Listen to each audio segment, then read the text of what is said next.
recorded and shared via YouTube later on. So I guess we can start now. So good afternoon, good morning, and good evening, everyone joining us today. So thank you for being here in one of our OSM PowerUp sessions with one of our OM gurus, Patrick Oswald. He will be introducing himself a few minutes later when starting.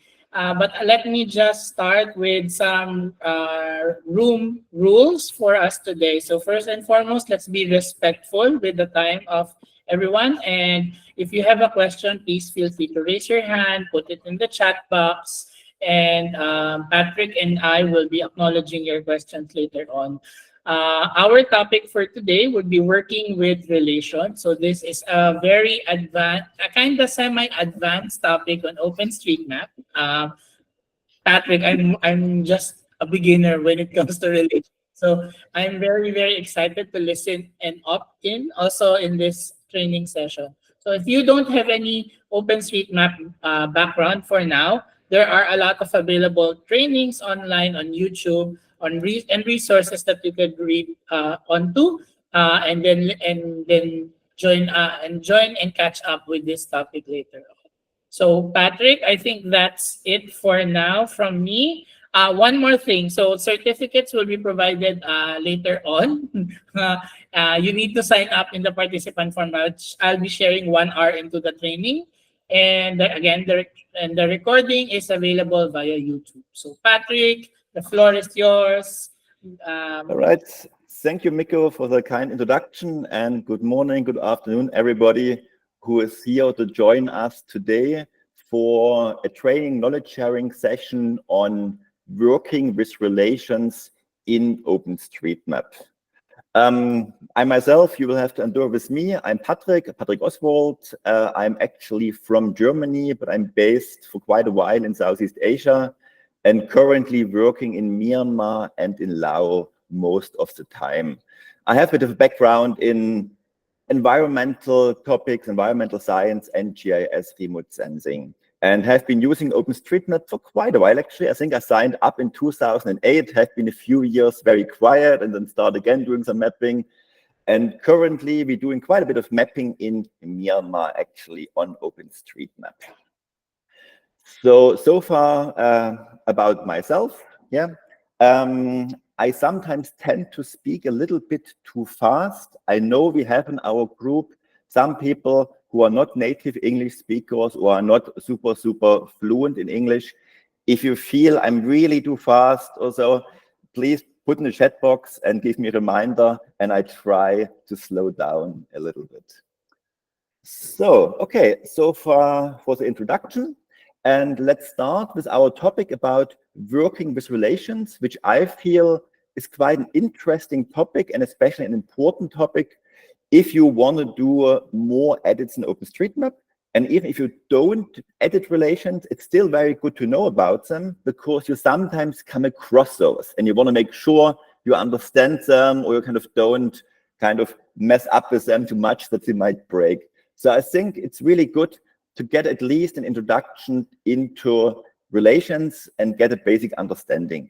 The training today is intended for people who have no or not much experience with relations before. Yeah, so it's really the idea for people who have mapped with OSM, ideally who have some JOSM background, but not necessarily people who have worked with relations before. But even if you have worked with relations, you will find very likely new things in this 1.5 hour you have with me here. So let's get started. And today we're kind of going through a little bit about first, what are relations in OpenStreetMap? Then we're going through a couple of different types of relations which are used frequently in OpenStreetMap. Then we're looking at a couple of tools which kind of help us to work with relations in OpenStreetMap. And then we have a question and answer session where you can ask the expert, not just me. We have also some other people in the call who are actually more experienced than I am with relations, whom you can ask any questions, and we hope we can clarify those. So let's get started. So let's talk about relations. So I think all of you know those kind of relations, yeah? There are family relationships, friendships, romantic relationships, professional relationships. There are all kinds of relationships. And all of those actually have members. There are children, there's a spouse, there's a husband, there's a business partner, yeah? And all of those different members come together and form something new, form a relationship, yeah? And they also have different roles. Like in a family, a child might have a different role than the grandma or the father, yeah? So it's actually a good analogy to think about relations in OpenStreetMap as well, yeah? Because what we know already, and I think what you know because you're gurus, or some of you are gurus or gurus to be, yeah? So I think you all have worked with nodes, ways, and closed ways areas, yeah?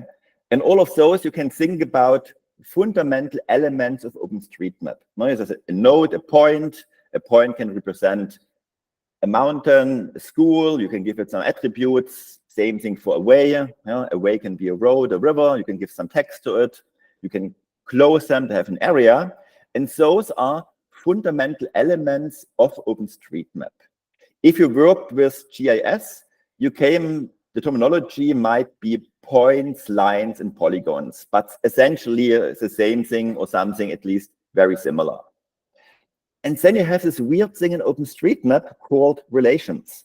And relations are actually also one of those fundamental elements in OpenStreetMap. Yeah. And we can think about those a little bit like relations as I just explained before. Yeah. So the definition, what OSM Wiki says, it's relations are structured collections of objects, nodes, ways, and other relations. Sounds very boring, actually.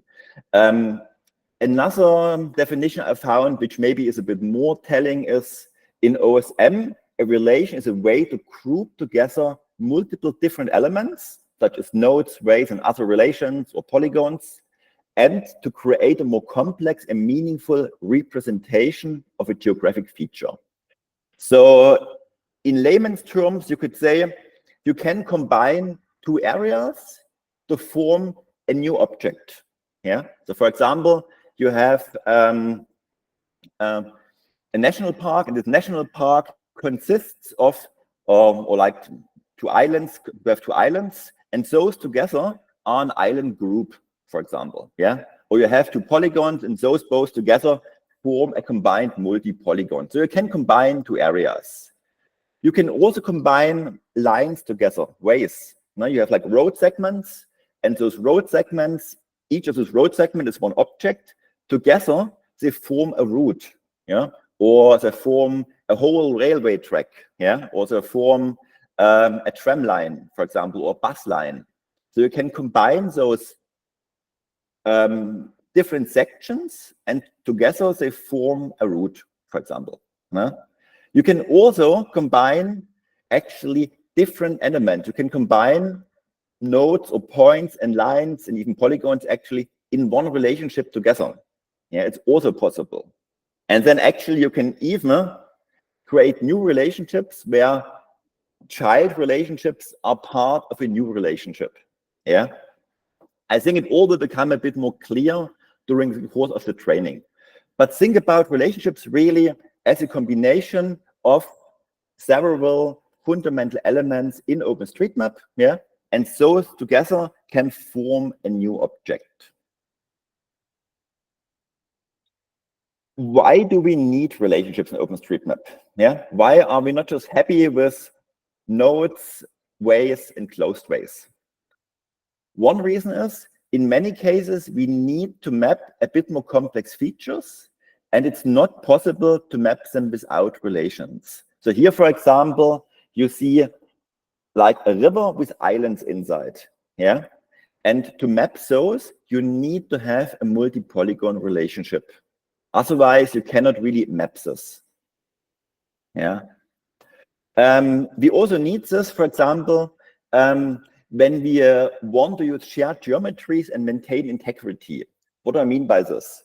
This one you can see right now on the side is a boundary relationship. And a boundary, for example, can be like the one you see right now. This one is a district boundary. No? And this district boundary, actually, the same geometry, the same line, forms also part of a region boundary or state boundary. Yeah. And if you don't want to have 2 times the same line in your system, yeah, then you would need a relationship, because the line segment is used by both boundaries.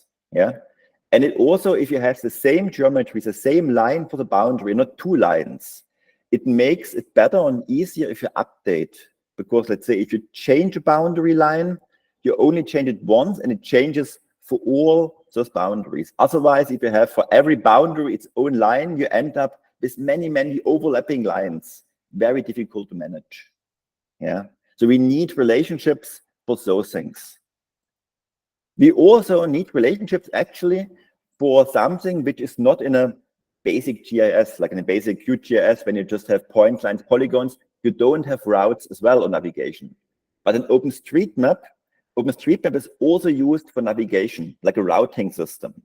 And to allow OpenStreetMap to do this navigation functionality, to do this routing, you need to combine, for example, different roads or different train segments into new logical units, like a train route or bus route, or it could also be a river network, it could be a BTS, a sky train line, a ferry route, all kind of different things. And to model those, we need relations. Another one is also for turn restrictions. If you don't have heard about this, don't worry, yeah. But in navigation systems, it's sometimes quite important to know, when I drive a road, am I allowed to turn left or right or not? Yeah, there are often rules which restrict certain roads to go, certain ways to take. And if you want to use a system for navigation, you need to somehow provide the system with the information of where are you allowed or not allowed to go. Yeah. So another reason why relations sometimes come in handy is to have a workaround OSMs. There is sort of like a limitation of 2,000 nodes per feature. It's not a strict rule, but I think if you should not map things with more than 2,000 nodes. But for example, if you want to map a very long river, yeah, you either break it up in many, many little kind of 2,000 node segments, but then you have to name every part of this river again and again and again. Or you combine sections of 1,000, 2,000 nodes into a relation, and then you give this relation one time the proper names and attributes. Yeah.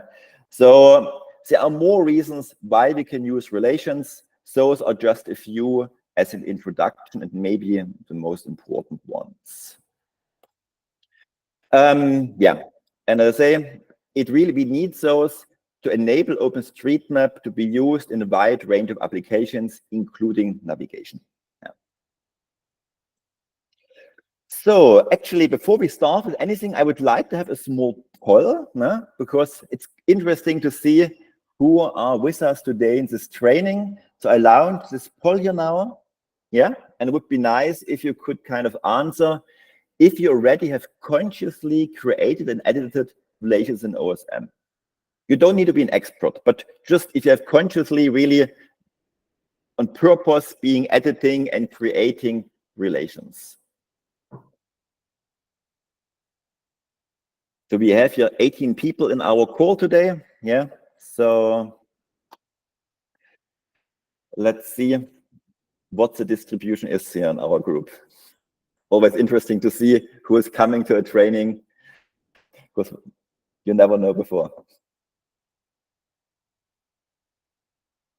Okay, so I see we've got some people who have used consciously relations. It doesn't mean they have used it for many, many different types. Yeah? But we also have people who actually never used consciously relations.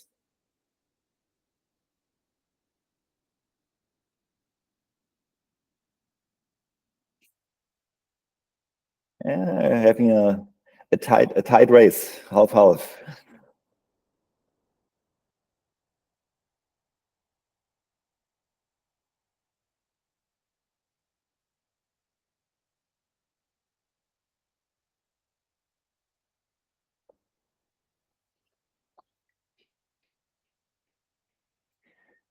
So what do you think, Miko? How much more time should we give? We have 7 votes now out of 18 participants. Even so 18, maybe a bit less because some might be those AI note takers. Yeah. To vote, just go to the activities and poll. Maybe they are not able to find the vote thing. Good point. Yes. Now you have usually it's in the lower right corner. There's like a little symbol of a triangle, a circle, and a square. And if you press on this little symbol, then the poll should come up.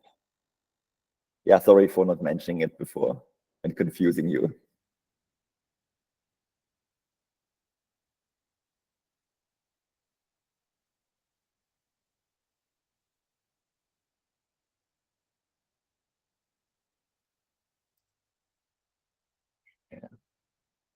Okay, I guess we have half the people, at least, I guess a bit more, because some are AI bots have voted. And we have, I would say, half-half. So half of our participants have created relations in some way before and half not. It's good knowledge. So I try to be slow and maybe repeat a few things in the beginning to make it a bit easier to follow. So I will move now on to our next session. Sorry, we have one more poll up. Yep. So for those who actually have met before, no? I would start a new poll. Can we end poll here? Yes, I ended already. Okay, I ended already. No? And you start already. Okay, cool. So for me, it's definitely Jossam.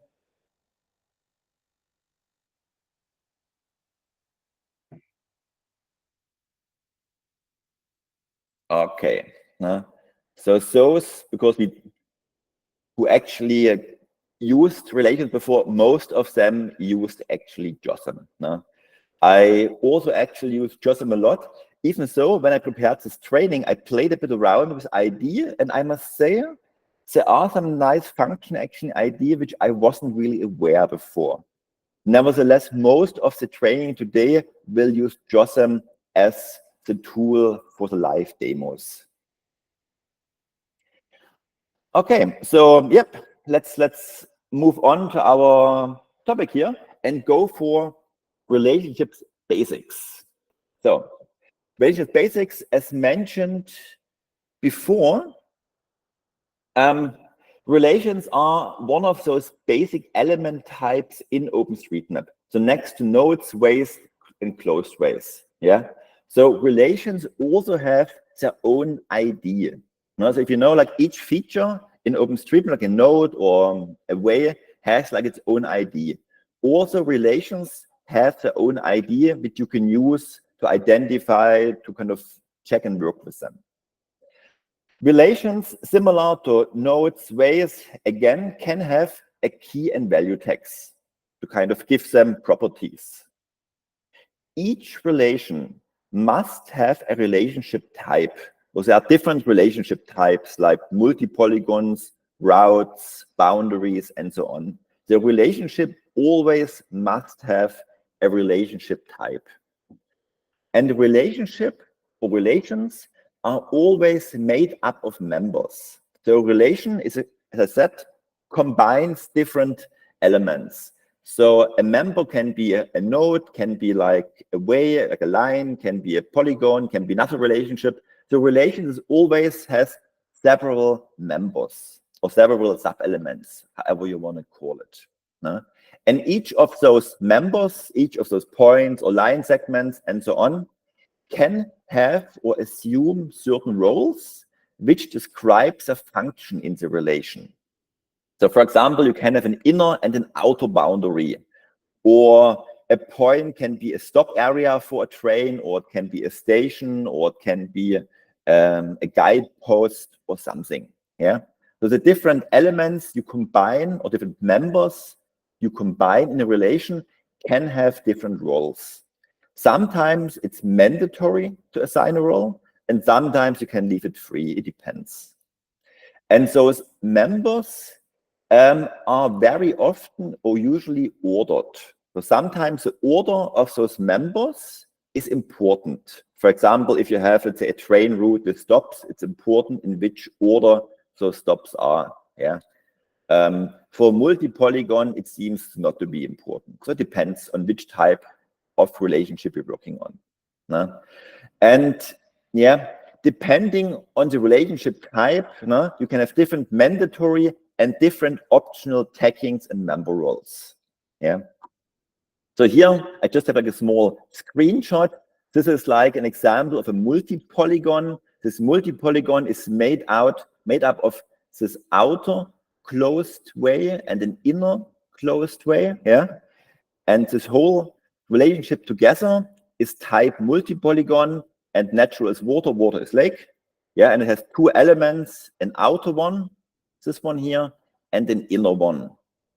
And by this one is rendered as a lake or polygon with a hole in the middle. So the hole in the middle could be an island in this case. Yeah. So let's start with different relationship types.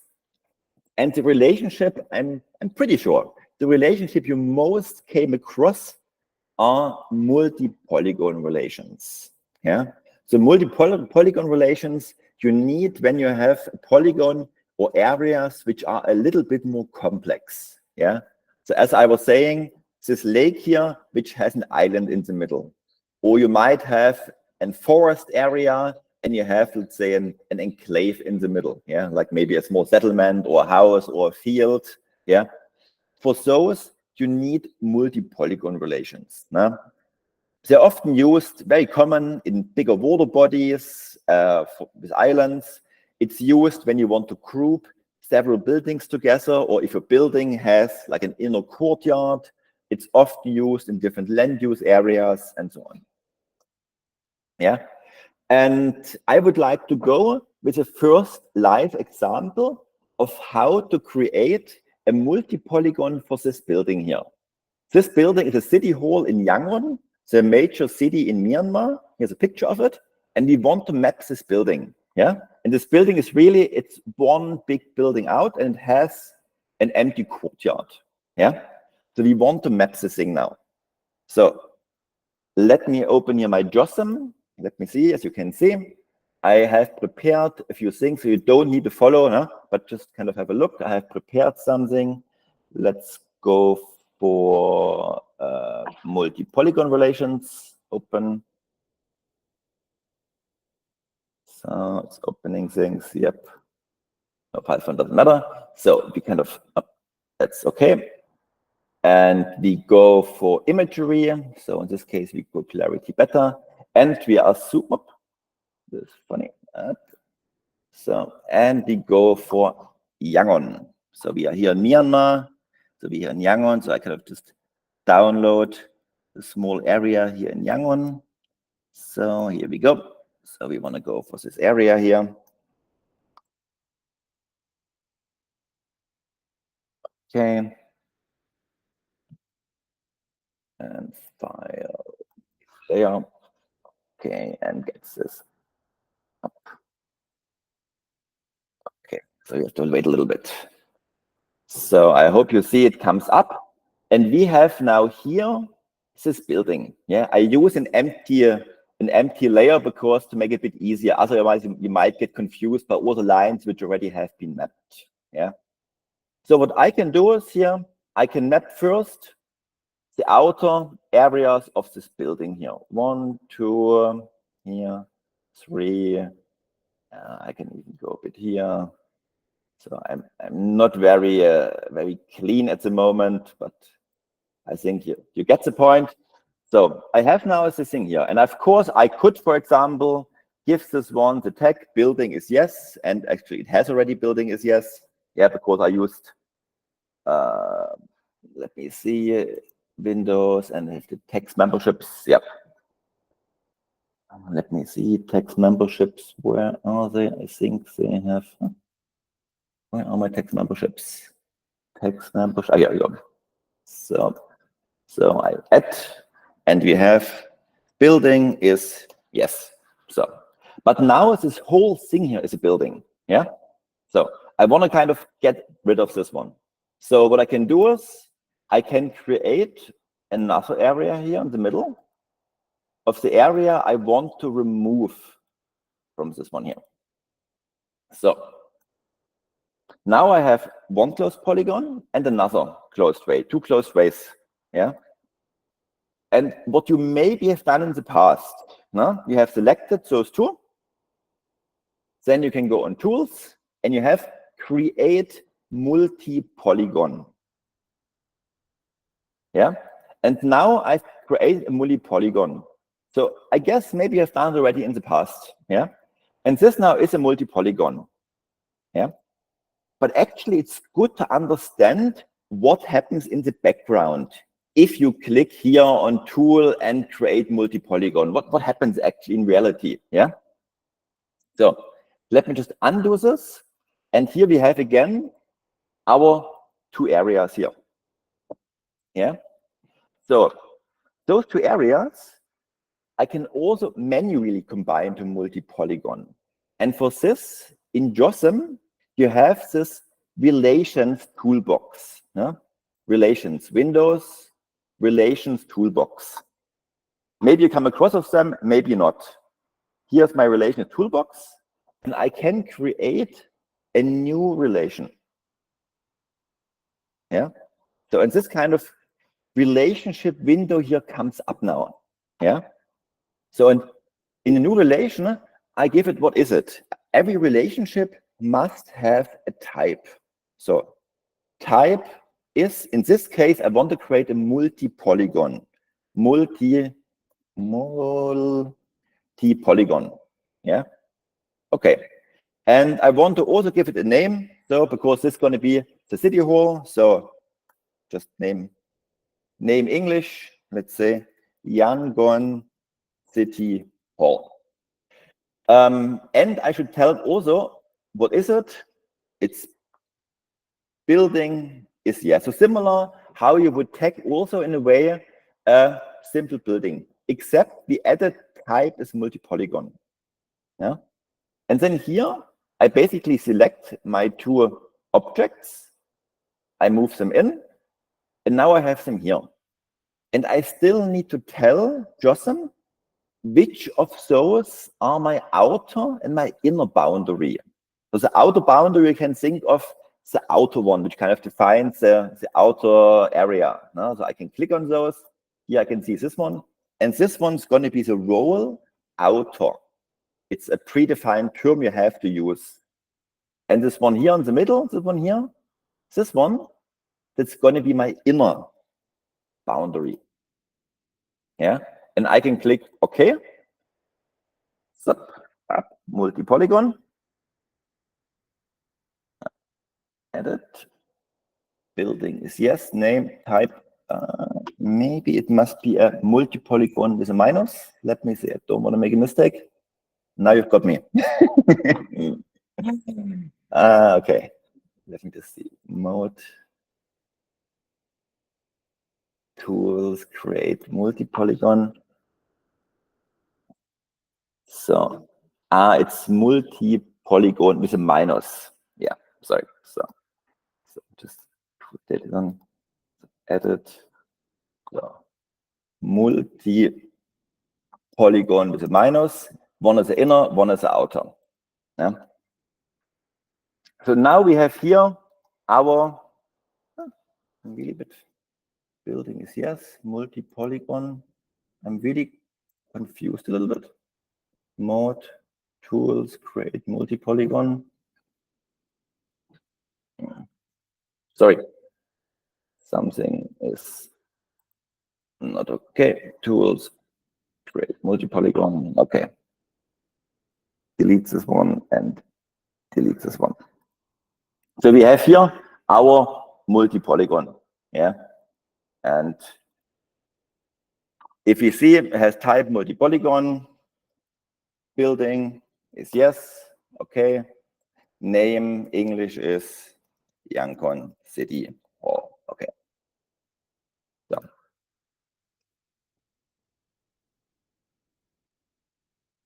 So I can select my relation. You can see this is now multi-polygon. Yeah. So maybe just doing it again, but a bit more slowly in a way. So here we have another building. Yeah. So I can create here my lines, outer line, outer line, outer line. I can square the thing as well. I can create here another line in the middle, square the thing here as well. And those, again, you can combine to a new multi-polygon. So again, easy one is really, you go in tools, create multi-polygon, and it does it all for you. Yeah. So create multi-polygon. And then you have this one here, a new one, this one here. You still can go in here and you can add new things. So right now it's just multi-polygon. Yeah. So I say building is yes. Okay, I can add a new text. Name English is High Court. Okay. And now this one here is a multi-polygon and it has its attributes to or attached to this relationship. Yeah. The line itself actually here, so the individual line has no attributes. It can have attributes, but in this case, it doesn't need to because the whole building thing is on the relationship, on the high code one. Yeah. And if I want to kind of edit it, yeah, you go into relationship and you edit things here. You can add a new name, the Burmese name, for example. You can add stories, you can add how many levels, and so on to this one. Yeah. In case you want to, for example, add another building to it. So let's, for whatever reason, here, this thing here is also part of it. Yeah, outer one, just, yeah, its own one. Yeah, so we have here the thing, and you want to add this one to it, but separate. Yeah, so you can select your multi-polygon, you can edit this one. Then I select the member I want to join this. No, so I select this member here. It's here. I move it over and give it also role outer. And now my select relationship, my multi-polygon is this whole thing. It's this building, including this building here as well. Yeah, together. So that's the way of how you can create building multi-polygons. Again, comes in quite handy if you have buildings like this. Yeah, so it's quite useful. What you actually come across quite often is multi-polygons for water areas. So let's just try a water area, delete. We just open a new one. We go for lake. Maybe we kind of change our imagery to Bing aerial imagery and get rid of this one here. Delete. So here we are at the lake in Myanmar. So there's a famous inlet lake, and down here is Lake Pekon. And you have basically this lake. But in this lake, you have now those two islands. And you want to make sure those two islands are not part of the lake. Yeah, because right now the whole area, when you calculate, for example, the area, those ones are counted as water area. So we want to kind of exclude those from this lake polygon. So for this, you basically would just create, I make this rough. If you do it real, you need to be like a bit more careful to make proper geometry according to OpenStreetMap standards, but this is just a training. Yeah. So here, I can even give this one a tag. For example, I could say it's an island. No? Place is an island. I can say it's an island, for example, but it is still within this lake. Yeah. So I want to kind of exclude this now from this lake. So what I can do is I can, again, select those two objects. Yeah. I go to my relations toolbox. I click new relation. Type is multi, and I must make a mistake again. It's a multi-polygon with a minus. So it's the water body. So natural is water and water is lake. So I just give it like that. And now here I have my two selected objects here. Yeah, the big lake and the island. And I move both into my relation as members. Yeah. So one of those is basically the lake outer boundary, and the other one here is the island outer boundary. So to kind of create this lake polygon, my outer boundary is the big lake, going to be outer. And the inner boundary, the area which should be cut off, is this island. I can go on OK. Yeah. And now if I click on my multi-polygon, I select, yeah. So now I really see that this one here now is basically an enclave. So it's not anymore part of this lake. And let's say I have this one here. I want to add another island to it. So I just kind of create another island.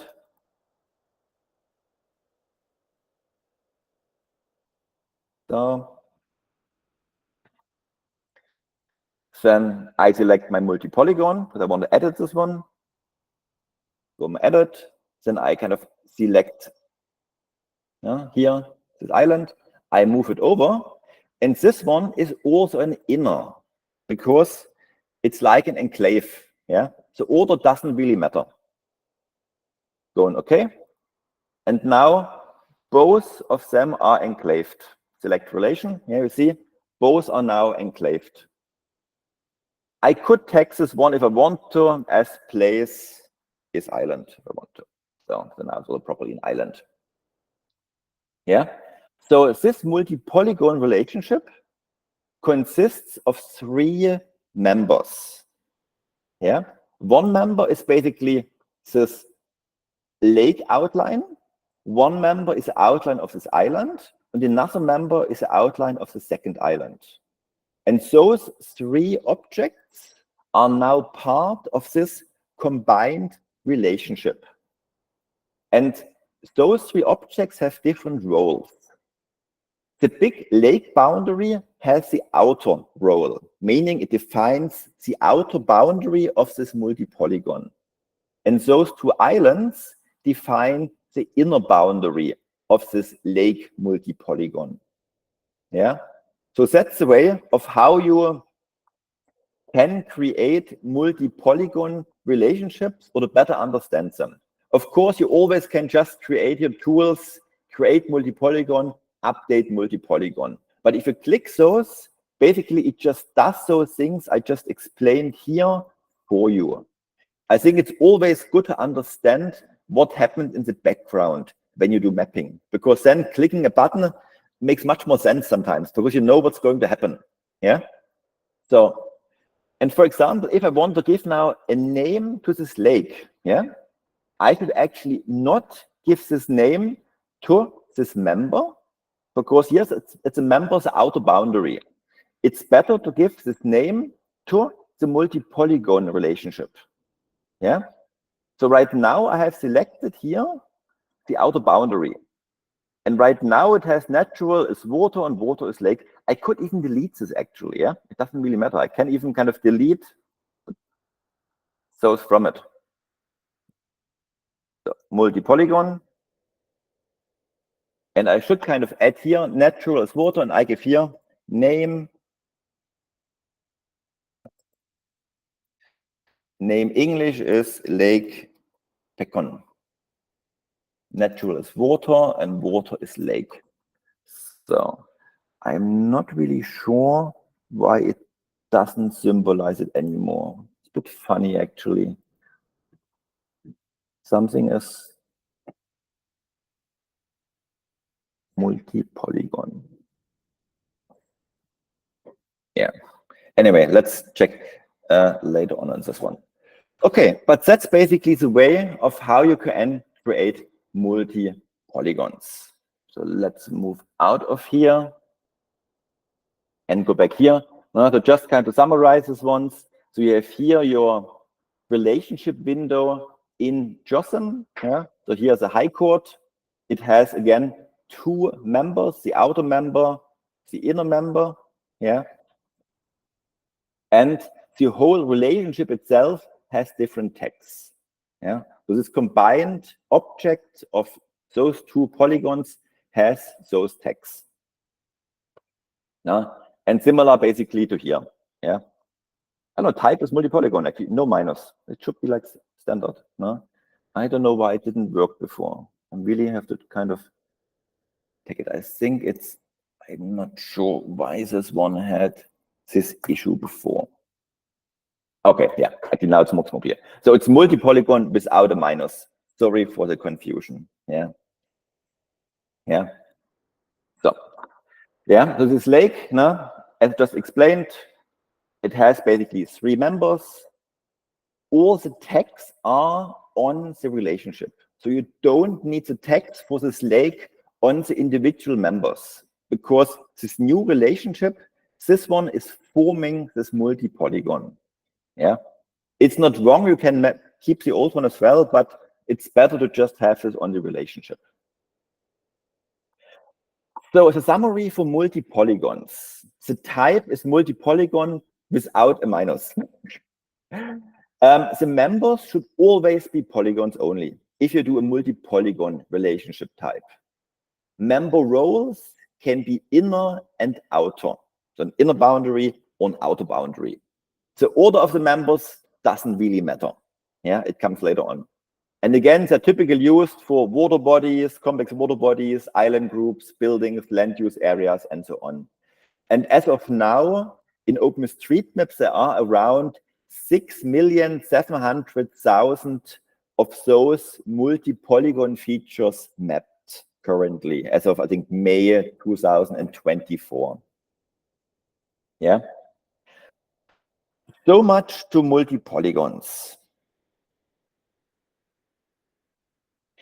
The next one we have are boundary relations. So I think many of you have not come across boundary relations. I think multi-polygons you definitely have, I'm pretty sure. At least you have seen those or created those automatically with JOSM. Yeah. Boundary relations you might have seen, but maybe not have created. So boundary relations are a special type of relations used, for example, to map political and administrative boundaries, can be used to map national parks and other protected areas, can be used to map forest zones and different boundary types. There are quite a lot of different boundary types what are accepted as good practice in OpenStreetMap. But the most common ones are political, administrative boundaries, protected areas. Yeah. So again, the example here, this one is a boundary for Tanintari region, it's like a region in southern Myanmar. And this boundary relationship can actually also contain more than just the boundary lines. So for example, for boundary, for an administrative boundary, it can also have an administrative center. So this can have lines which make up this boundary, and it can also have a point for an administrative center, which in this case is a capital Dawei. There's also another option to place a suggested label, so where the thing should ideally be labeled, another role. So you can have, the boundary relationship can have more members than just lines. So let's have a look of how those boundary relationships look like. So let me go back to my Java OpenStreetMap editor, just kind of clear out this one here. No, we don't want to upload this. And we want to open here the boundaries for Tanintari. So I've just been downloading basically the data set to make it a bit more easier for you to see, because otherwise it's very confusing if you keep all the other OSM data. Yeah. So right now what we see here, yeah, we see here different line features. And if we look here in our relations window, yeah, remember Windows relations in JOSM, you can see now different relations which are present in my downloaded OpenStreetMap data. Yeah. So you can see there's boundary Bangladesh as a relationship. It's not complete. No, it says incomplete. Or it has boundary Myanmar. So I can move a bit here, boundary Myanmar. And I could, for example, right click and say select members. Yeah, and now I can see all the members which are connected in this boundary called Myanmar. Naypyidaw is capital, here's like Myanmar as label, and it has quite a number of boundary segments. I also have here another boundary relationship called Thailand. Yeah, so I could just click Thailand, right click, select members, and now I see all the members which make up or which are combined to the boundary relationship called Thailand. And it has Bangkok as its administrative chief, capital, and it has here a suggested label one. So I just see there is a question coming up here. Maybe I have a look, but yeah. Can we have a point to polygon? Let's try to answer those in the end when we have our question answer session. Yeah. Miko, please keep track of the questions which will come up. Yeah. So we have here our boundary. Yeah, you can see here. And let's look at those in more detail in our boundary editor. So I select, for example, the Thailand now. I go here on the edit this relationship. So here, Thailand, edit. And now this relationship here, I can, in this window, the upper part is basically again for tagging. So you can give all kind of tags to this relationship as you would give tags to a building or to a line or a node, just the normal tags. And you have here the different members. You can see this relationship has a lot of members because this boundary is made up of a lot of individual boundary lines or of a lot of individual lines. Yeah. And here you have this line. I can just deselect. Yeah. So let me see here. You don't see much, but basically, if I select those, you see those lines here have a roll outer, and those are this boundary line for this area here. And you can see how many nodes those make up. Yeah. We also have, besides outer, we have also admin center. So admin center is this point, this point, which is place city here. It's a Bangkok point. This point exists as its own node. It's just normal saying for Bangkok, but this Bangkok point is also member of this Thailand boundary relationship.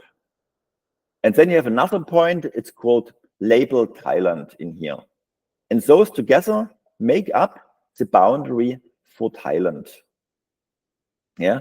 And here you have basically this kind of many tags, different names in different languages to Thailand. You have here type is boundary. That's very important to give this relationship type boundary. So OSM knows what this relationship is about. Yeah. If, for example, I kind of zoom in and I click just on one line, so this line here, yeah, this line forms part, as we've seen before, of the boundary of Thailand. So I can click on this line. Now I've just selected this line, yeah, and this line I can see here is member of boundary relationship Myanmar. This line is also member of the boundary relationship called Thailand. This line is actually also a member of the boundary relationship Kanchanaburi province here in Thailand. This line is also a member of the boundary Tanintari region. And it's also a member of the boundary Dawe district. So it's the same line, exactly the same geometry, is part of multiple boundary relationships. And this makes these boundaries much more consistent. If something changes, if a point is moved a little bit and so on. So they're all consistent because they use the same geometry for this boundary. Yeah. So we can zoom out here. Yeah. So the same thing we could do for others. Yeah. This basically is how to look at those. But let's create a boundary ourselves. Yeah, I think it's also good to create one ourselves. And for this, I have prepared here a boundary for a protected area. So we have here. Now let's go in here. Let's go out of those, and we go up in northern Myanmar. You have two protected areas. I'm not sure if you can see it well, but I'm removed my screen. Yeah, you have here a protected area of Hukang Valley Wildlife Sanctuary, and you have here a protected area of Bumbapum Wildlife Sanctuary. Currently, those are not relationships. Right now, it is just a line, and this line is tagged boundaries. National park, could be a protected area, and give a name. And then you have another line, but actually here you have two lines on top of each other. Yeah? So if I, for example, would move this point here, yeah, you would see that one of those belongs to boundary of Bumbapum Wildlife Sanctuary, and the other one belongs to Hukang Valley Wildlife Sanctuary. Yeah, it is really not good practice to have boundaries which really are identical as two separate features. It makes it really fragile and prone to errors. In those cases, it's much better to use a relationship. Yeah. So let's create a relationship first for one protected area here. So we have here Hukang Valley. So I select Hukang Valley. I select this one here. I select the other one. So these two lines which form Hukang Valley Wildlife Sanctuary. Yeah. Then I can create a new relationship here. Okay. And then make a type is boundary. And the name, English, is Hukang Valley WS. Actually, good practice would be Wildlife Sanctuary. Yeah. Okay. And now here I have my two selected objects, and I just move them over as members. So those two lines are now members of my to be created boundary relationship. And both of them are outer. Yeah. So both lines are part of my outer boundary of Hukang Valley Wildlife Sanctuary. And I can go, okay. So, and now I can see my list here. I have a new relationship called Hukang Valley Wildlife Sanctuary. So now I want to create also a relationship for this guy here. Yeah. So if I zoom in, yeah, I nevertheless, you will see I still have two features. No? I have this one of Hukang Valley, and I have the other one from Bumbapum. Yeah. So actually, we don't need this. We don't need two of them. We just need one line. Yeah. So here I select now. You can see the line is Bumbapum Wildlife Sanctuary. This line, and actually I can delete this. I don't need this because I already have the boundary line here because it's a shared boundary line between those two wildlife sanctuaries. Yeah. So I can now select this one. Even it says Hukang Valley. Yeah, this line. Actually, I even should delete this because this line is actually part of two national parks. Yeah. So actually kind of can delete this actually here. So select this one here, and I select my other line here. Two. I create a new relationship now with those two lines. Type is boundary. Name is Bumbapum Wildlife Sanctuary. And actually, this one is boundary. I must tell what kind of boundary it is. Is it an administrative boundary? Is it a national park? Is it a protected area? So it's a protected area. And those two go in here, and both make outer and outer. So now I have a proper relationship here for Bumapum. Now I can check again. It has two members, both outer, bounded protected area, type boundary, and name Bumapum Wildlife Sanctuary. So actually for my Hukang Valley, I could also update this one, Hukang Valley, and give it type already is boundary, but I must tell it what kind of boundary is it. Boundary is protected area. Okay. And now I have here two relationships of protected areas. And each relationship, I just try to remind you, has its own tagging. So this one has its own tagging inside here, inside the relationship. Yeah. So which means the features, a single line, the single line here still has boundaries, national park, and name is Hukang Valley. We don't need this actually. Yeah. Because the information is already on the relationship. Yeah.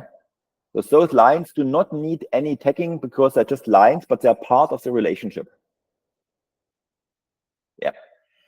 So what do we do if in Hukang Valley we have two enclaving? So those two parts here are not part of national park because they are small villages. They're not part of it, they're enclaves. Yeah. And for example, if you want to kind of map national park as enclave, you really have to use relationships. And similar to what we have seen before on the multi-polygons, we can now just select those and make those inner boundaries. Yeah. So I select my Hukang Valley Wildlife Sanctuary. I go here on Edit. I move those two selected features in here and just say they are inner boundaries. Okay. And now my national park has here inner boundaries. So this inside is not part of the national park. Yeah.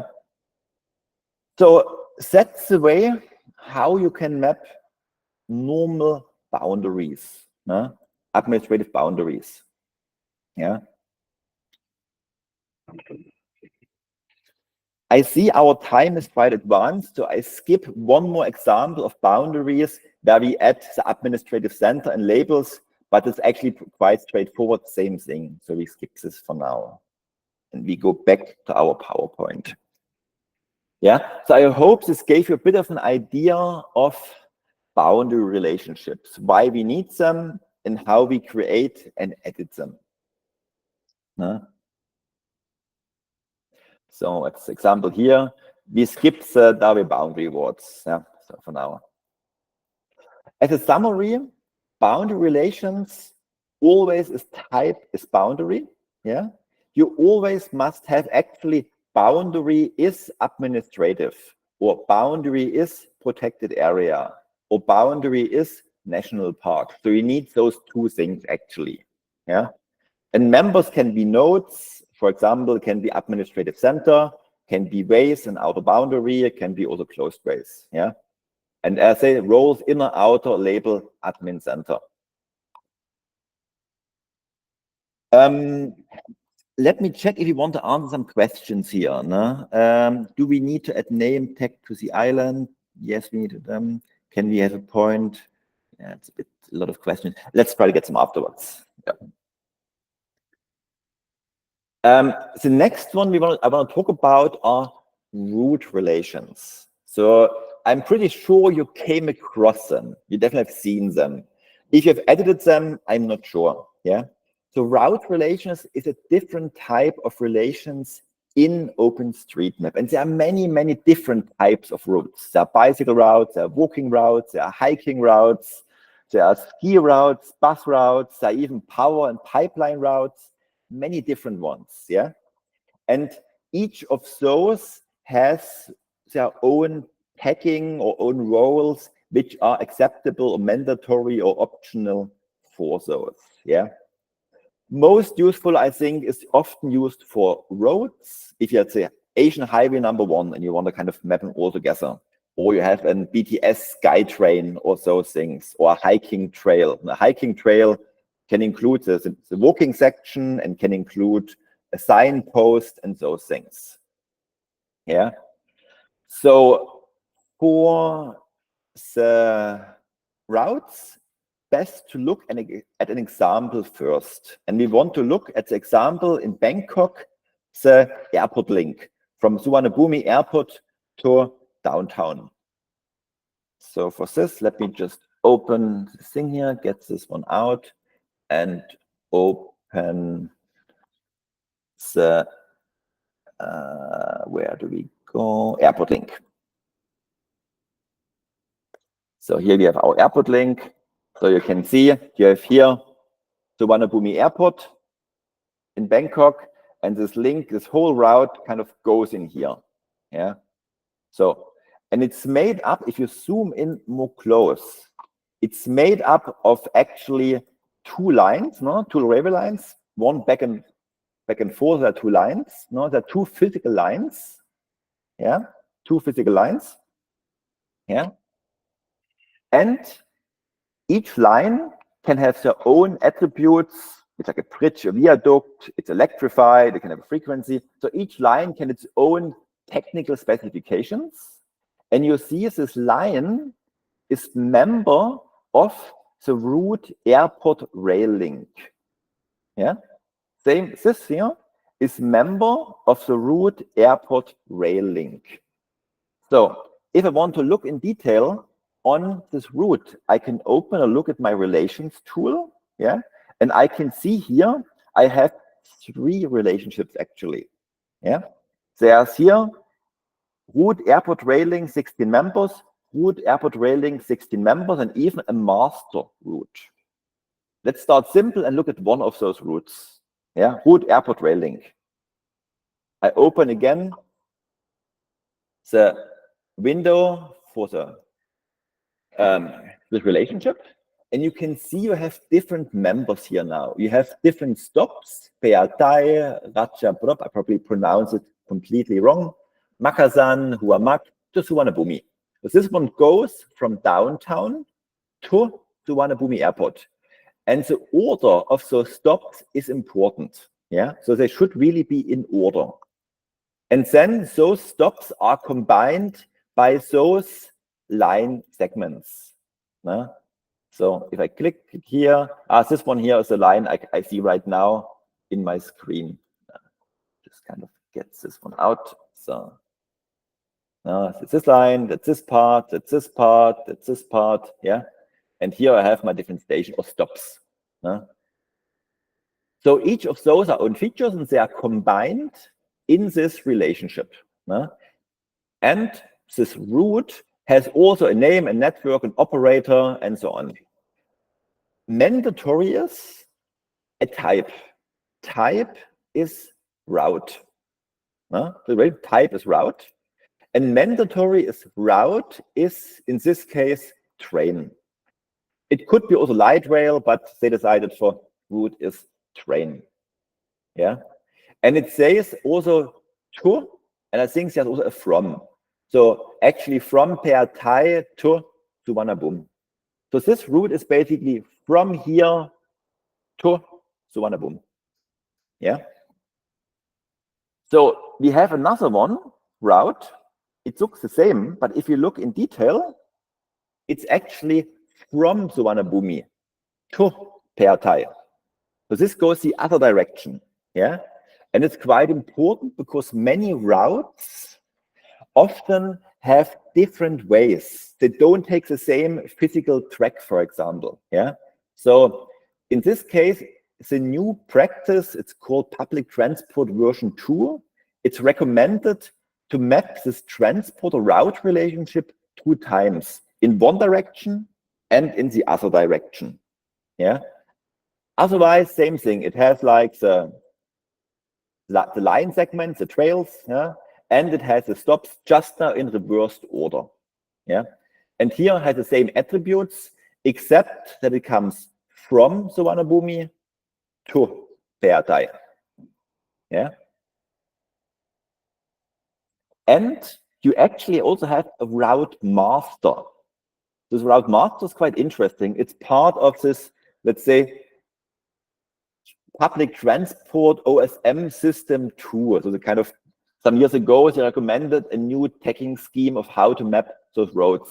And if you have two, one direction, one the other direction, both of those relationships are combined in a combined relationship. So this one has one root as member and has the other root as member. Yeah, and otherwise has very similar attributes, with a difference that type is root master. It's not just root, it's root master. And root master is train. Yeah. So as a summary, the best practice in OpenStreetMap to map public transport routes is to basically map those in one direction. Yeah. Get all the stops up there, get all the connecting roads or railway tracks, what you have there, add the attributes for this line with a to and from here, maps the same thing the other direction. It can use different physical tracks because sometimes it use a different road or it's using a different rail track, and even combine those later on as one route in a route master. Yeah. So this is basically in a nutshell for public transport. I think to talk about public transport mapping, you probably could fill a whole session just on this. So it's just a teaser for it. Yeah. Another common thing I just want to show is to map roads as a route. Yeah. So here we have a long highway that's part of the Asian Highway 1. It's not the whole Asian Highway. It goes until Istanbul, actually. So it's just a part. Yeah. So through Myanmar and through Thailand. And we have here, for example, this part, this relationship here is route Asian Highway 1, 670 members. That's the Myanmar part of the Asian Highway 1. Yeah. And it consists of basically, slow here, of many road segments. One segment here, the bridges segment of it, many segments. Yeah. And again, tagging, we need to have type is route, but route this time is not train, it's road. It's a road thing. And it's got a reference number, so Asian Highway 1, AH1. Yeah. And here it has lots of members. I don't go in detail. You can sort members, you can make sure you can identify if you miss sections, but it would go too far. Yeah. But just to show you that the Asian Highway 1 relationship is made up of many road segments combined in here. Then I have another segment here. That's the Thai. That's the Thai section of the Asian Highway. Here. The attribute for it, I think it has somewhere section is Thailand here. Section is Thailand. Yeah. So this makes it, yeah, make it clear, this is part of the Thailand one. And again, similar to the airport link route master, you actually can combine relations into one. There's one Asian Highway 1, just one big one here. Yeah. Select members. Let me see here. App. Asian Highway 1.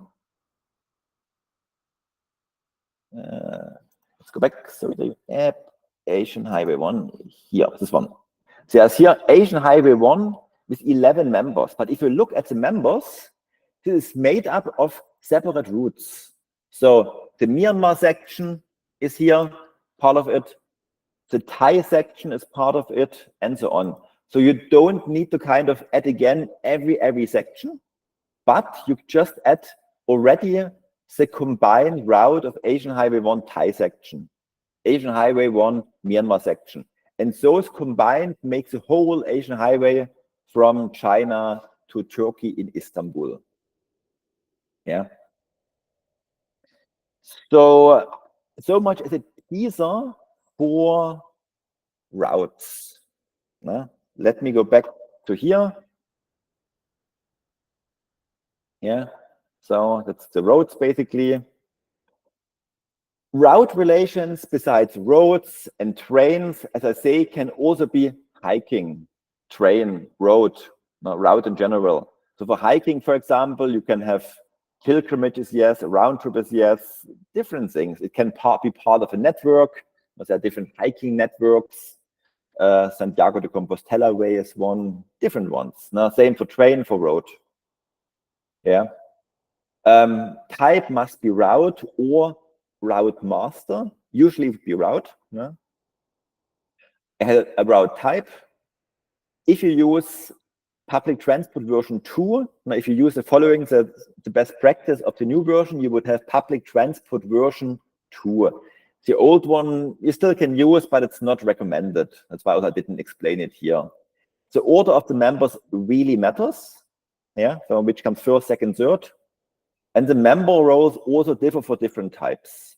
Yeah, and in OSM you have right now around 1 million of those routes. Yeah. Looking at the time, I think we skip public transport relations. It's not so important, but it's just a different type of relations where you can combine different elements of a station, I would say mostly.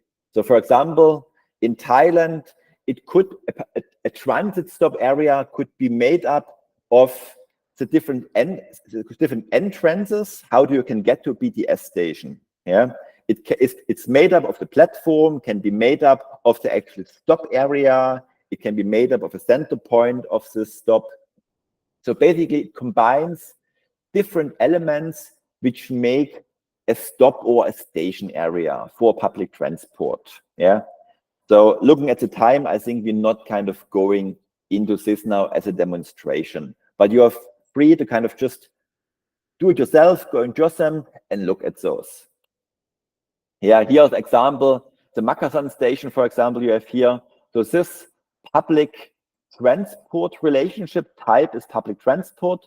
Public transport is stop area, is made up of entrances, of stop areas where the train stops, and is a general center information point for this Makasan station. Here again, summary. Yeah. There are around, a lot actually, I was quite surprised, around 500,000 of those things mapped in OpenStreetMap now. Yeah, it's really a way to combine those different elements which make up one of those stations, train station, bus station, subway station, whatever you can think of. Besides those, there are more relations. Yeah, relations can be really, it's a big topic. Now we had multi-polygons, we had boundaries, we had routes, we had public transports. There are site relations, there are waterway relations describing a whole catchment area, for example. There are enforcement relations for traffic control and those things. And one which is really, really, really popular, but we don't have time for this, is turn restriction relations. Yeah. So a lot of those are mapped in OpenStreetMap. Yeah. But again, it's something for another day. Yeah. Just as a summary here, relations are really needed to map important features and model in OpenStreetMap. Relations don't need to be, they can be simple, just 2 elements, but they can be also really complicated and complex, consisting of hundreds of individual members where the order is important, where they have different roles, like in public transport, for example. Right now, in total, there are over 12 million relations in OpenStreetMap mapped. And JOSM and also actually ID, surprisingly, have quite good tools to manage those relations. And even if you feel like, it's still complicated, I don't want to map those, yeah, it is still good to understand those for mapping and also to avoiding damage. Yeah. And here's just a chart to see how many of those relations are in OSM. The multi-polygon are by far the biggest group. Over 6 million of those 12 million are multi-polygon relationships. Restrictions, actually, I was saying, turn restrictions are very popular as well. Routes are popular, boundaries are popular, and then you have other ones. Yeah. So I think the data comes from 2 different sources. I'm not really sure what is the exact number with this 12 one here. Yeah. but if you add them up, I don't think they make up 12 million. But this one is based on the OSM wiki, this one 12 million, while this one here is made up on a different one. We have another poll actually. No? So I know we have a few people who mapped relationships, yeah, and we just would like to know from you, already live, yeah. What are the relationships you have mapped most? As you've seen, there are many, many relationships actually out there, yeah. So which ones have you mapped most? Oh, even waterways, interesting. Okay, boundary as well, that's good.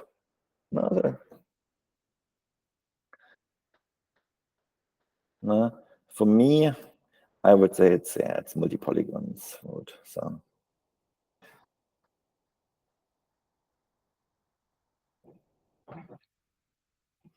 No, I see here in this poll, when I say waterway, yeah, so there are two different ways. There is a relationship when you use multi-polygons to map complex water bodies. Those are multi-polygon relationships. A waterway relationship is similar to a road, a highway route, like the Asian highway number 1. You could have one relationship mapping the whole of the Amazon. That's a waterway relationship. Yeah. So just to kind of be clear and not confusing. Yeah. Okay, but I see we have different ones. People mapped restrictions, very interesting. Boundaries as well. That's very, very good. Sites enforcement obviously are not so, and routes also not very much mapped yet by our colleagues here. The last section here, I just want to quickly go through a few ways or tools in OSM which you can use to map relations. Yeah. So it's just some slides. So in ID, for example, you will see when you click on a junction of roads, you will see turn restriction comes up. And this one really makes it very easy to map those turn restriction relations, meaning you're only allowed to go straight, or you're only allowed to turn right and go straight, and so on. Yeah. You can practice yourself, but basically you can access those if in ID you click on any junction, basically. And then you really kind of see those things, and you can kind of then define different types of turn restrictions. Yeah. It has also built in quite interesting one for multi-polygons. Yeah. So here, for example, is for multi-polygon. You need to basically select 2 polygons. Then you need to kind of go through here to find relations, and you need to go plus, and then make a new relation and select multi-polygon. And then similar to what you've seen before, inner and outer, you have to select those. Is it an inner role or an outer role? There's also a right-click option, combine to multi-polygon, similar to what you have in JOSM. Yeah. So there's also quite an interesting way for boundaries. So here's the boundary of a ward in Myanmar and Yangon. And it's quite good because in ID, when you zoom out, yeah, usually you can't see features anymore. They turn black because OSM or ID doesn't want you to map and edit features when you zoomed out too much. But it comes really handy when you make boundaries, because the boundary is actually not blacked out. So if you select a boundary relationship, yeah, in ID, and you zoom out, you quite well can see all those members of it, and you can still kind of edit and do some things with it. So I found it quite interesting, to be honest, in ID. I didn't use it before, but I found it quite interesting. And you also have an ID, the option for routes, which is similar. If you select a relationship, a route, it shows you really nicely the whole trajectory of this route. You can click on the different elements, like the stations, and they kind of pop up where they are. So I found it actually quite a nice way to review relationships and to fix certain relationships. Yeah, even before I've used JOSM too much. But actually, I think I will use ID quite a lot now for those things as well. Yeah. In JOSM, as we've seen during our live demo, yeah, the most important one, obviously, is this relations toolbox where you can see the different relations. Yeah, you can right-click and select those. You can right-click and download all members, if not all of them are kind of in the area you've been downloaded. You can edit those, you can delete them even, and many other things. There are also two plugins which seem to be quite useful for specific cases. So if you really want to work on turn restrictions in JOSM, then the plugin turn restrictions is quite useful. Even though I must say the ID one, to me, looks much more easier actually to map turn restrictions.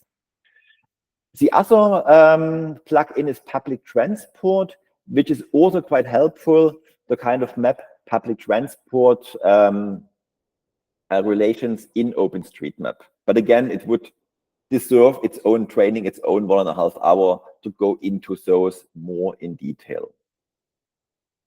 So the last thing I just want to show is there's also a nice tool where you can kind of, let's say, analyze relations a little bit. Yeah, here we have, it's called RAR OSM surround.org. So you kind of can visualize and get some idea of relations. Yeah. So for example, you can type in a relation ID and then you get like some stats for it. Yeah. So here I just made an example of my home area. It's a hiking trail in Germany near Dresden. And if you type in this hiking route, yeah, this route, it gives you an elevation profile from start to end. And it also gives you, for example, in this case, the distribution of what kind of ways is this trail made up. So how many % are made up of roads or hiking trails or dirt tracks or those kind of things. Depending on the relationship type, you get different stats or different things you can see.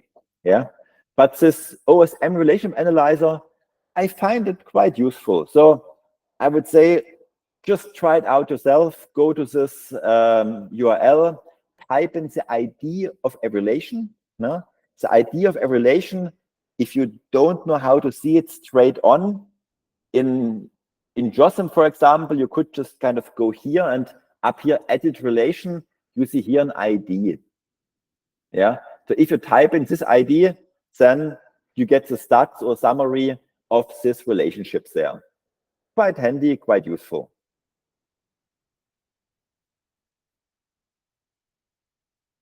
Okay, so I think we are nearly at our end. I'm a little bit over time, so but we're still sort of in time. So let's have a few question and answers. I'm also happy we have some other experts in here who can help with those if they are very complicated questions, and see if we can clarify a couple of things which are still very confusing. Mikko, do you want to kind of go through a couple of questions which came up? Or also feel free to post questions now in the chat box if any one of you wants to clarify some more besides what's already there. I think some of the questions you already have passed by, Patrick. So I'd like to open the floor if there to anyone to unmute to bring up their questions that might have not been clarified in your session. Pawan, are there anything specific that you'd like to bring up? Yeah. So, there are a couple of ones. I think the last one which I asked was about a situation where there is a polygon and a line relationship, right? Mm-hmm. So now I'll give you an example. I think I've already given an example. So India is a polygon area, but the administrative capital is New Delhi, right? Mm-hmm. So can that relationship be looked into on JOSM? Because I believe that's a huge relationship, the cross features relationship that I'm talking about. Yeah. You mean so first you want to have an administrative boundary relationship, I would assume, of India, Correct. right? Yeah. Not only in India, anywhere. So let's say the capital New Delhi, for example, is a point feature, right? Yeah. But the area India, for example, is a polygon feature. So can that kind of relationship be there on OSM or JOSM as such? It can actually. So let me just show it for you here. I have an example for it actually. So just kind of get it out, make it a bit more clear to see. Going here, okay, and get the boundaries in. So here, for example, we have I remove basically the area as well. So here we have a case where we have basically a boundary area. It's wards or townships, for example. Yeah. So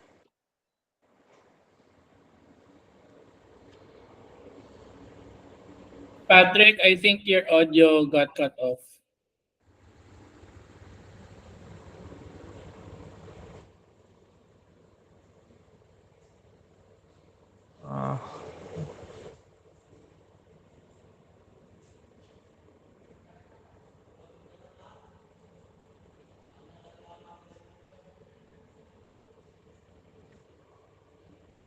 Still, like, you're not on mute, but yeah, you're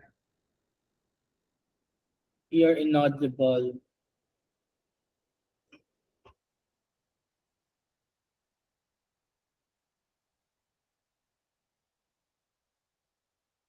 Maybe you could try logging in and out. Yeah, we can't hear you.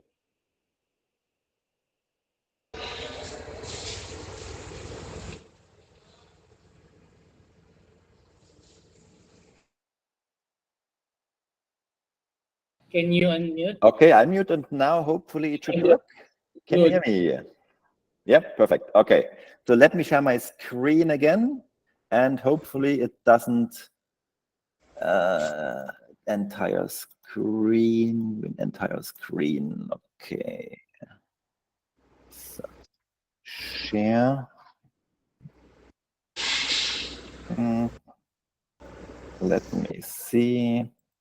So still, do you see a JOSM window right now? No. No. I try making you a co-host again. Entire. Okay. Now it will work. So. Okay. Yep. Okay. Cool. Yeah. So what we have here is basically an outer boundary. Yeah. So of an area, it could be the outer boundary of India, it could be the outer boundary of Arunachal Pradesh or whatever. Yeah. And this is combined in a boundary relationship. Yeah. Boundary relationship tin-tain. We have it here. Boundary relationship tainted word. Yeah. But actually, this relationship, besides the outer lines here, yeah, can actually also include an administrative center. So for example, this point here, this point is like a ward office.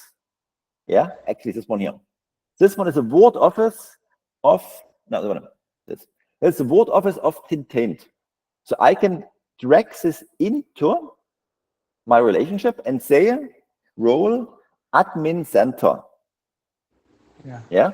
So by this point becomes the administrative center of my boundary relationship of tin-tain ward. Or in your case, you could have India, and the point of Delhi becomes the administrative center of India. And Delhi point can at the same time also be a member of the state, I don't know, Greater Delhi maybe, I'm not sure what your state is called, or Uttar Pradesh maybe, yeah? So your point of Delhi can be a member of different boundary relationships at the same time. Does this answer your question? Yeah, so it is a cross polygon and point relationship, right? Or is it only one feature? A relationship should only be in one feature. That's what I wanted to say. In this case. In this case, it's one point as an administrative center and an infinite number of lines making up the boundary. But actually, it could be a polygon as well. It could be one closed polygon as well. It can be many lines. For example, you can have enclaves inside there. Yeah. So it doesn't need to be a line. It can be a polygon. Yeah, perfect. That's what I wanted to know, whether there's the cross-feature relationship. Thanks a lot. I had a couple of other questions also. Is there I think you heard of Tiger shapefiles, right? I mean, Yes, I heard those, yeah. The American one. They're very popular in the United States. Yeah. So what they do is they basically encode the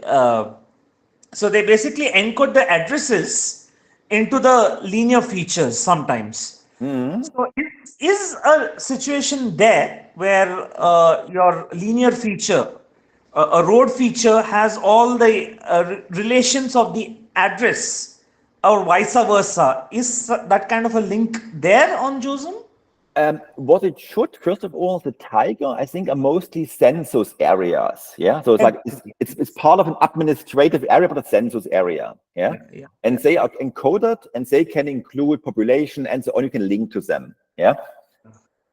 So, in terms of how to map those, yes. So it's bound. So basically, a road or a river or a coastline or whatever could technically form a member of a Tiger census area relationship. Yes. The point is the information, so the Tiger code itself, should not be on the line. Yeah. The Tiger code itself should not be on the line. The Tiger code itself should only be on the relationship. Yes, perfect. That's what I wanted to know. Yeah. That's it, sir. Thanks a lot, sir. It was an amazing session. I think relationships is the most important on OSM. It can be very confusing. I know. Thanks a lot, sir. Yeah. Okay, do we have any other questions? Anyone else want to bring up the question? I think Dinar was able to answer the chat question, some of the chat questions. Pawan was the one with a lot of questions.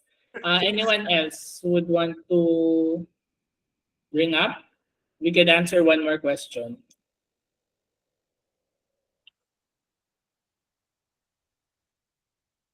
Okay, I don't think we have any questions, Patrick, anymore. I guess we could wrap things up. We're pretty much over time also. Is that fine?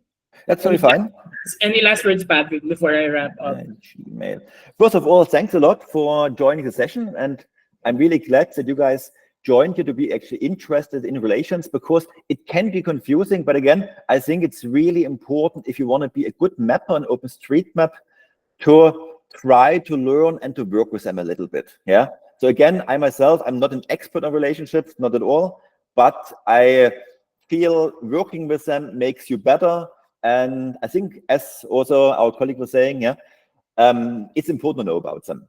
Now, if you have any questions, you can also reach out directly to me. I just posted my email here in the chat box. And happy to kind of answer any question which comes up to relations. Yeah. And otherwise, I would say really, please kind of try it out yourself. I would really recommend to be careful not uploading things right away. Really just try to play around with it, but make sure not to uploading things right away, because in the beginning I felt you make a lot of kind of mistakes. And for example, using this editor here, you can kind of move features in and you can delete features and so on. So it's easy to break things.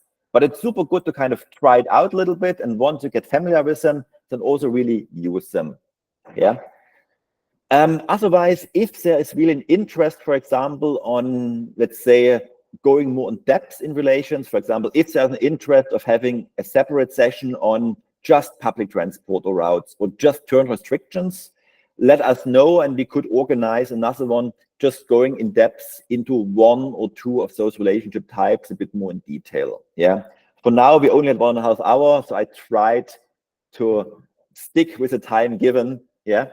And I think we managed quite well, actually. So yeah, that's my last words. Thanks a lot, everybody, for joining, and hope to see you again in some training where I might be just a participant, but listen to you guys.